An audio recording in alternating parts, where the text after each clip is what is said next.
Hola nuevamente, nuevamente con Juan Pablo Jiménez. Entonces, el día de hoy vamos a tener una nueva entrega. Entonces, para todos mis amigos, compañeros y colegas y demás personas que nos ven, ¿no? Entonces, vamos a hablar un poco sobre norma internacional. Entonces, algunos factores que consideramos importantes. Entonces, la NIF bueno, nace en Colombia bajo la ley 1314 del 2009, por lo cual adoptamos una versión de norma internacional del 2009. Son emitidas por la IASB, entidad que reemplazó el IACID, que emitía las NIT, normas internacionales de contabilidad. Tenemos el decreto 2420, el de auditoría internacional, entidades públicas. Entonces estas se rigen, las NIT SP, que son las normas internacionales de contabilidad para el sector público, están regidas sobre la resolución 533 del 2015, que son para empresas del sector público. Tenemos el decreto 2706 del 2002, que habla sobre contabilidad simplificada. El decreto 2784 del 2012, que habla sobre NIFUL, sobre empresas que cotizan en bolsa. El decreto 3022 del 2013, pues, norma internacional para pymes. Y el decreto 3019 del 2013, donde corrige lo que hablaba del grupo 3, ¿vale? Entonces, eh, en el mundo pasaron cosas como el de Enro y, acá en Colombia Interbolsa, burbuja inmobiliaria en Estados Unidos y demás, por lo cual se optó por crear un órgano centralizado que creara una serie de procedimientos y controles que evitara que se repitiera en la historia nuevamente situaciones como esa. Entonces ahí fue cuando se consolidó la IASBIT, que fue precesora o precedió el IACID, con términos como valor razonable y método de costo, formas de medición y demás que vienen en los nuevos. Entonces, decreto 2420 de auditoría internacional. Es con las NIF se creó la clasificación de NIF Full, Grupo 1, NIF para pymes, contabilidad simplificada y las NIT del sector público. Una de las pautas son las revelaciones en el valor del dinero, en el tiempo. No es igual por factores como inflación, para lo que usamos algunas tasas como las TES, usadas para los bonos del Estado, DTF, tasas de deuda, entre otras. Entonces, teniendo en cuenta que la cuestión de largos tiempos o plazos y demás, entonces hay que mirar el valor del dinero o la pérdida del valor del dinero en el tiempo. Aplicar matemáticas financieras. La idea es hacer estas presentaciones, algo práctico, pero pues para llegar a los ejercicios y demás, de todo lo práctico debemos tener bases claras, que es lo que quiere la norma. Como veníamos comentando, para esa pérdida de valor en el tiempo usaremos algunas tasas como las TES, que son las usadas para las empresas del Estado, que representan la tasa para los bonos del Tesoro Nacional, la TIR, que es la tasa interna de retorno usada en su mayoría para las empresas industriales. Algunos términos que escucharemos que suceden en la economía es el de hiperinflación o simplemente inflación. En el caso de hiperinflación es que la suma de las tasas de las inflaciones superan el 100%, como en el caso de nuestros compañeros aquí cercanos de Venezuela.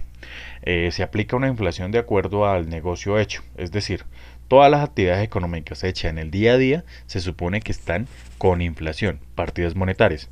Las que no se afectan son aquellas que no están fluctuando o transando en el día a día, como lo son las no monetarias. Ejemplo, la propiedad, planta y equipo. Son cosas que uno las compró un solo día y pues no las está sencillamente vendiendo o comprando todos los días. Entonces, por lo tanto, como son partidas no monetarias, sencillamente quedan grabadas a la tasa de inflación en el momento de que se hizo la transacción y pues no se están actualizando en el día a día. Entonces, eso toca diferenciarlo entre tasas, bueno, partidas monetarias y partidas no monetarias. Las partidas monetarias se supone que ya van con su tasa de inflación. Las partidas no monetarias se supone que quedaron con la tasa de inflación en el momento que se pactaron. Otro concepto introducido es el de corto plazo. Corto plazo, pues no se le aplica matemática financiera y todo lo que se salga de ese corto plazo se supone que debemos aplicarle BPN, que sería largo plazo, valor presente neto, teniendo en cuenta algunas reglas, como es el caso de la materialidad. Hay que tener en cuenta que las empresas que no relacionen su materialidad dentro de la política, se entiende que su materialidad es cero. Teniendo en cuenta, también debemos tener en cuenta que el corto y largo plazo para todas las empresas no es lo mismo. No es lo mismo una empresa que se dedica a hacer textos escolares y a una empresa que se dedique a hacer buques. Entonces, su corto o largo plazo para cuentas por cobrar o pagar o demás, sencillamente son distintas, ¿no? Entonces, todo lo que se salga del corto plazo se supone que debemos aplicar matemática financiera y el BPN para traer todos sus valores futuros, traerlos a valor presente neto y saber realmente cuánto es lo que tenemos en el día a día. Entonces tendremos que analizar las operaciones y el tiempo de estas para validar el corto plazo, a sabiendas que el corto plazo no es igual para todos los tipos de negocios. Bueno, ya lo habíamos dicho. Si se está en hiperinflación, se aplica a todo el estado financiero exceptuando las partidas monetarias, pues se supone que las partidas monetarias ya están con la tasa de inflación. Pues como vimos, se entenderá que estas ya están actualizadas con la tasa, listo. Con las partidas no monetarias, como es el caso de activos fijos y demás, se actualiza y se lleva al ORI, a otro resultado integral, se lleva toda esa valorización que hayamos obtenido por sencillamente actualizar las partidas no monetarias. Las políticas son inmodificables. Recordemos que las NIS son una serie de principios, así como nos indica unas cosas, también tienen unas excepciones.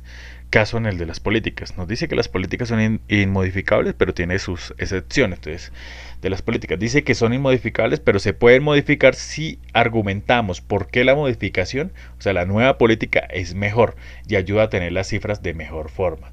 Dentro de las políticas tenemos las obligatorias, que es lo mínimo que debe tener la empresa para funcionar, y las esenciales. Entonces, el revisor fiscal avala si los estados financieros cumplen con las políticas contables y a la vez avala si las políticas contables cumplen con lo que dice la norma internacional de información financiera. La NIT 8 de políticas, estimaciones y errores, entonces, las políticas las hace, por lo general las hace el contador en la vida práctica, ¿no?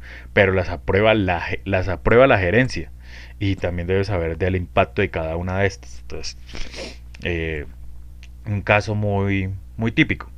Tienen un activo fijo, un carro que compraron a nombre de la compañía, lo tienen, pero sencillamente el control y los beneficios futuros no le pertenecen a la compañía porque sencillamente los usa la hija del gerente o del dueño de la empresa.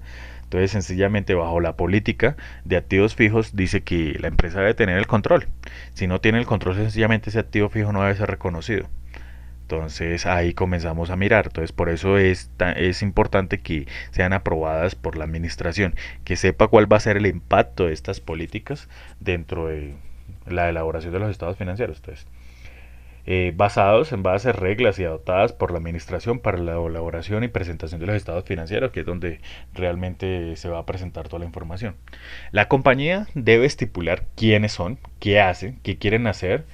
Con esto determina varios aspectos a la hora de aplicar las NIF. Ejemplo, un activo fijo que se destinará para el uso, se mide a método de costo, pues no afecta que su valor suba o baje en el mercado, pues este no se tiene para la venta.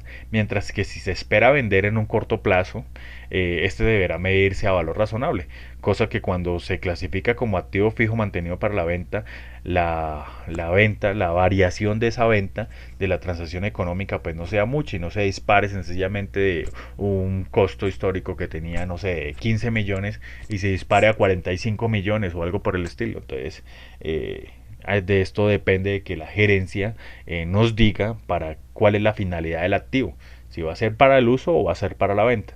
Si va a ser para el uso, usted lo mide por costo histórico, y si va a ser para la venta, mejor lo mide por valor razonable. ¿Listo?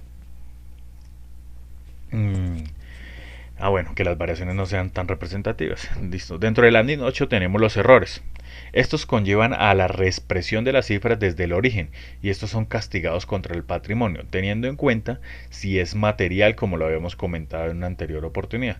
Cuando hablamos de las empresas del Estado, las NIT del sector público, los errores se llevan contra la cuenta de capital fiscal. Recordemos que en el artículo 4 de la ley 1314 se establece claramente una separación de lo contable y lo fiscal. Cuando hablamos de lo contable estamos hablando de las NIF, ¿no? Entonces una cosa es las NIF, las normas internacionales de información financiera, y otra cosa es lo fiscal, que es lo que declaramos ante la DIAN.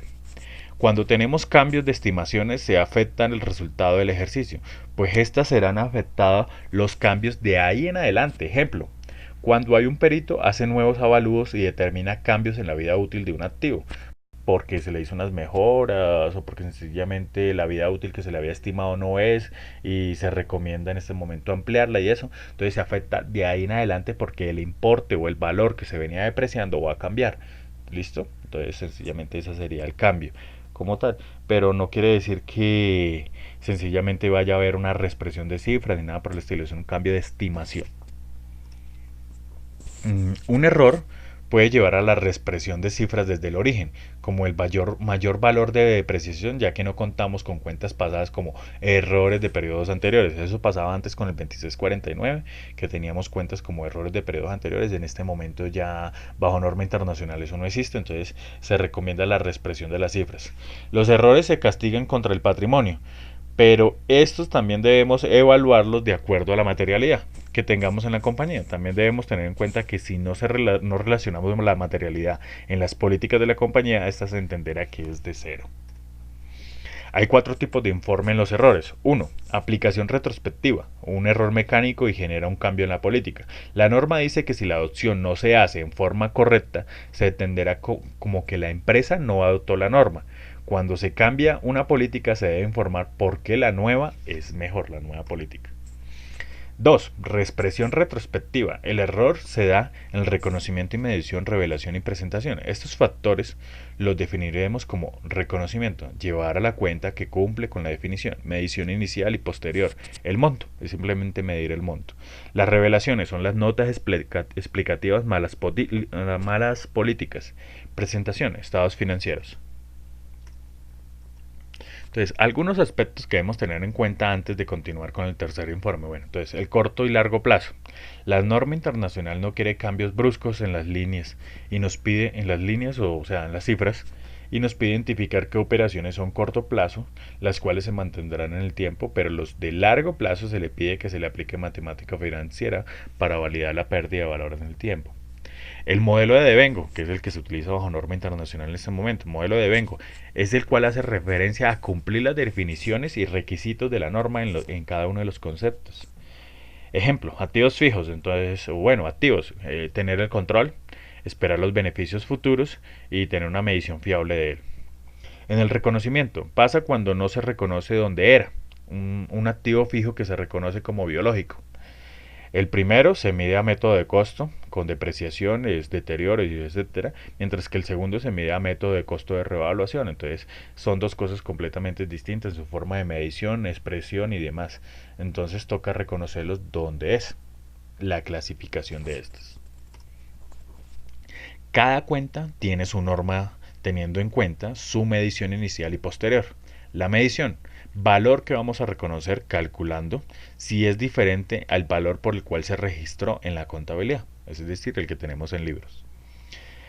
Desde el origen se debe corregir y dejar documentado qué pasó cuando hay errores. Entonces, cuenta que afecta, la norma que afecta, naturaleza del error, si es un error mecánico, si es un error de sencillamente interpretación, las consecuencias pasadas, presentes y futuras que ocasionará este error. El tercer informe es la aplicación prospectiva, es como su nombre lo dice, prospectiva, que sea como nos dice la norma, se aplicará de ahí en adelante, teniendo en cuenta como el caso de las estimaciones. Otro caso es si por ley hay un cambio, es decir, veníamos aplicando la norma de inventarios de una forma, porque así nos lo decía la norma internacional, y sencillamente hay una modificación o un cambio de ley y nos dice que de aquí en adelante lo apliquemos de una forma distinta, entonces sencillamente va a ser prospectivo. Algunas normas que entran a regir en el 2018, entonces tenemos la NIF 14, la NIF y la 15. También tenemos pues para aplicación voluntaria la NIF 16, que es la que habla de arrendamientos. Entonces, esas son algunas normas que entran a regir a partir del 2018. La NIF 16 sería por voluntario, que es la de arrendamientos. Tenemos ahí también lo de los ingresos por contratos con terceros. Bueno, tenemos varias cosas. También tenemos lo de la facturación electrónica, ¿no? Para que no lo van a olvidar, que eso comienza a regir a partir del 2019 obligatorio y 2018 voluntario para los que quieran. Impracticabilidad. Un tipo de error es la impracticabilidad. Entonces, es cuando se debe volver en el tiempo hasta donde se pueda. Demostrar por qué no devolverse todo el tiempo. Ejemplo, porque no se pudo devolver en el tiempo, por ejemplo, un incendio, una pérdida, un hurto, etcétera. Y lo otro es que se debe tener mínimo, se debe volver mínimo 2 periodos, 2 años, para mantener la característica de la comparabilidad de la información. ¿Listo? Bueno, muchachos, creo que ha sido todo por el momento. Recuerden que esta presentación fue hecha por Juan Pablo Jiménez Vargas Y pues no, estamos para servirles. Espero sea un material de su agrado, de su ayuda y poder continuar subiendo más videos porque creo que pues la información y el conocimiento y las demás cosas son para compartirlo entre todos nosotros, ¿no? Colegas, futuros contadores, personas que vienen ahí atrásito de nosotros siguiendo los pasos y demás. Entonces, pues qué rico poder compartir el conocimiento con todos y seguir adelante y pues yo creo que así es un poco más fácil estudiar y aprender, ya que nuestra carrera es tan demandante en nuestras áreas, ¿no? Bueno, muchachos, que tengan un feliz año, feliz día y recuerden que ya está la conciliación fiscal. Vamos a subir unos cuantos videos sobre conciliación fiscal explicándole cada uno de estos, ¿vale? Hasta luego.